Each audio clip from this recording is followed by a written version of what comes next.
როკის გვირაბის გაჭრის შემდეგ იცვლება მეტნაკლებად ოსების განწყობები და უფრო თამამები, თავხედები ხდებიან.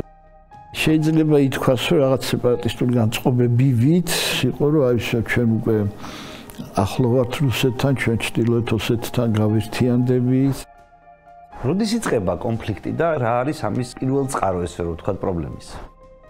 არავინ ოსებს არ ელაპარაკებოდა. არ უხსნიდა, რომ თუ საქართველო გახდა დამოუკიდებელი და გახდა ეროვნული სახელმწიფო, საწავლენ ოსები. 90 წელია გამსახურდია მოვიდა ხელისუფლებაში, გააუქმა ოლქი, 91 წელს შეიყვანა მილიცია, ცეცხლი გაუხსნეს ცხინვალიდან ოსებმა. აქ არის თავარი გამყოფი ძარის ტრაგედია, სადაც ოსები დახოცის ქალები, მოხუცები, ბავშვები. 92-შივე მთავრდება სისხლის ყურა. ანუ აფხაზეთი რომ დაიწყო ცხინვალში უკვე აღარაფერი არ ხდებოდა. 5 დღიანი ომი კი თქვია, მაგრამ 8 აგვისტოს საღამოს უკვე მაგომის ბედი გარკვეული იყო რეალურად.